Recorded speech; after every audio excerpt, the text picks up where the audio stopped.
Modern Finance, Chapter 1, Lecture 2. In order for us to understand modern finance, we must first understand a brief history of finance.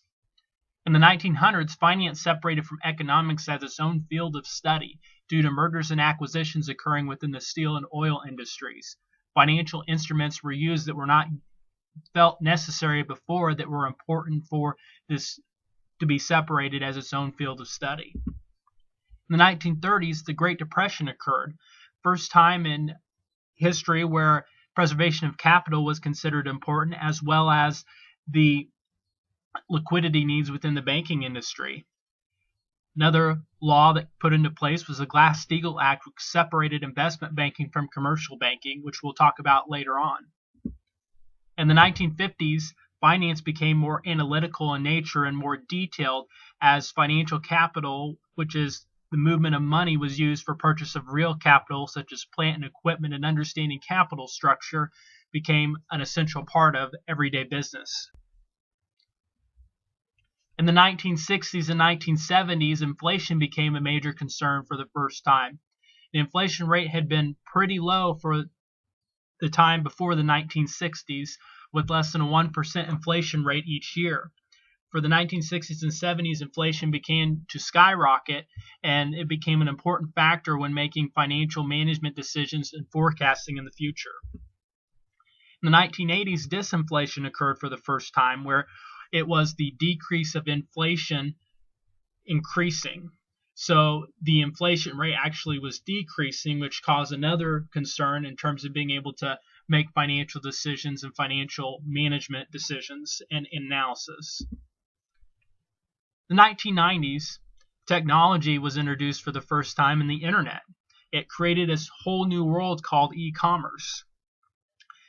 The other thing that was developed was new financial theories with Nobel Prize winners, which we'll cover later on, and the Gramm-Leach-Bliley Act, which essentially replaced Glass-Steagall, and the separation from investment and commercial banks became no more.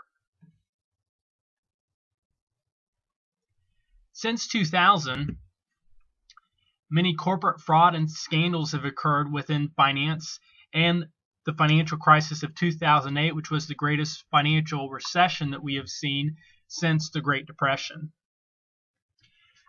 The financial crisis of 2008 was a major event within modern finance that has changed the way finance and accounting has operated today. The failure of banks such as Lehman Brothers was one of those events. The United States government bailing out AIG. Politicians making decisions in order to do government bailouts of the financial industry and other industries such as the auto industry. Mortgage foreclosure crisis across the country. And many banks needing to raise capital or merge with other banks in order to preserve the financial system and to allow the financial system to continue. Specifically, with the financial crisis of 2008, it's led to some theoretical things that your book speaks about that are important issues in finance today. Focus has been really on risk and return relationships, understanding risk analysis and the return associated with that. The maximization of return for a given level of risk, and what we mean by that, the greater the risk, the greater the reward, but if the risk is too great, then you might not have any reward associated with that. Real focus on portfolio management and understanding how to effectively manage whatever financial decisions that you're given to make. Capital structure theory was developed by Professor Morton Miller, as we were talking about, a Nobel Prize winner, and understanding the cost of capital and the cost of debt and how is that applicable in order to make financial decisions. New financial products with a focus on hedging are being widely used, such as derivatives, which we'll give a definition later on as we study the book. And inflation was a key variable in financial decisions where it had not been before. These are significant to financial managers in terms of any decision making. Effects of inflation and disinflation on financial forecasting, required rates of return for capital budgeting decisions, and the cost of capital. Recent financial crisis really happened due to unwarranted extension of credit.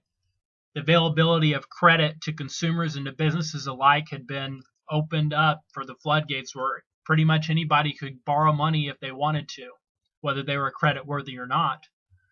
Creation and sale of mortgage-backed securities.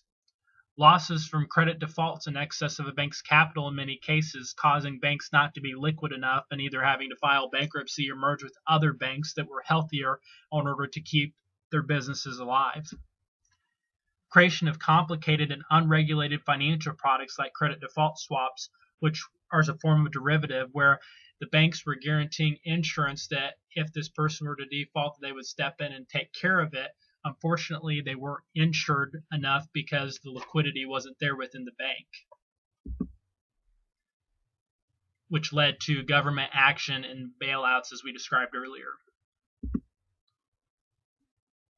And this, again, led to new regulations for financial institutions that are still coming about today.